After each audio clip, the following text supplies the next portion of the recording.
Meanwhile, Wubin sat behind the wheel of his car, his hands gripping the steering wheel tightly as he pressed his foot down and accelerated onto the open road.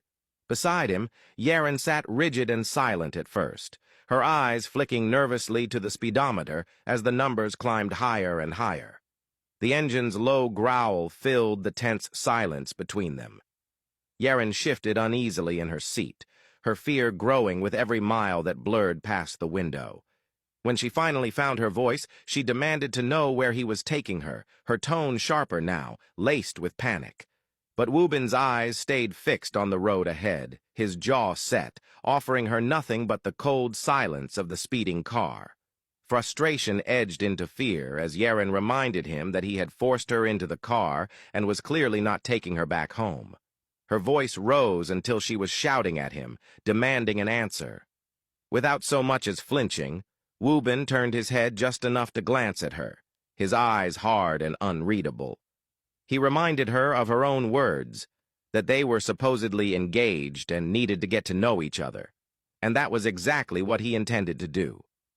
He turned his focus back to the dark road, ignoring her protests as the city lights gave way to the quiet darkness of the outskirts.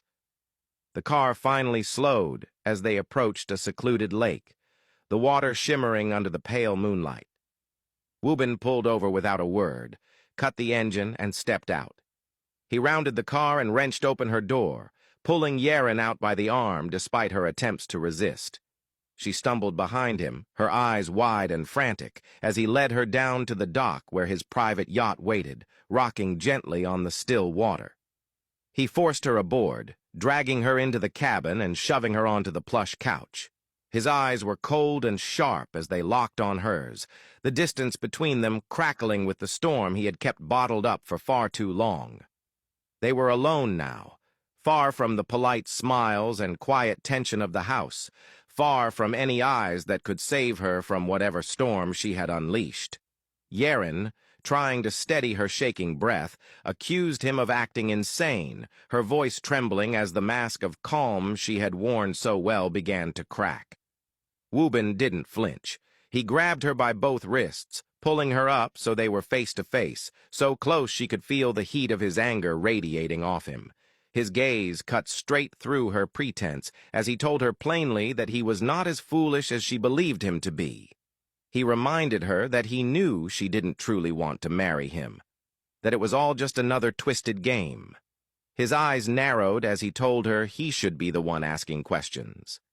He demanded to know what she really wanted, how she knew so much about him, why she had been so close to the baby with a syringe in her hand. He confessed that he had been willing to play along with her mind games, but seeing her near Minji had been his final line. She had crossed it, and now there was no turning back. Yaren's pulse thundered in her ears as his grip on her wrists tightened painfully. She stammered that he was mistaken, that she only wanted him because she liked him, that he had seen wrong. She had only been putting a toy beside the baby, but her words only made him colder.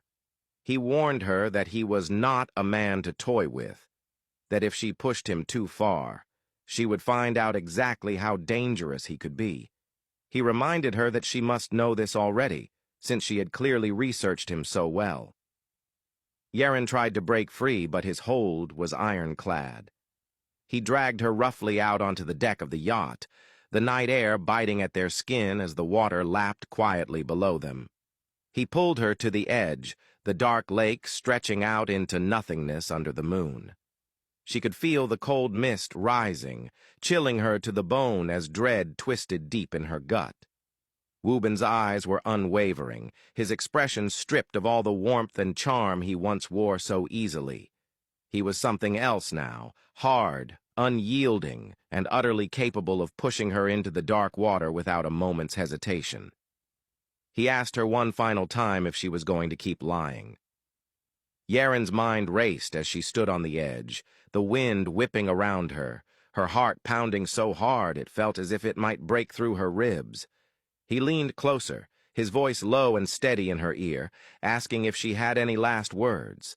She felt his fingers tightening at her arm, pulling her closer to the brink. Her eyes fluttered shut, every nerve in her body bracing for the cold rush of the lake swallowing her whole. Just as she felt his grip shift, the dam inside her finally broke. In a voice choked with fear and desperation, she blurted out the secret she had buried so carefully. She had believed that Minsu was her sister.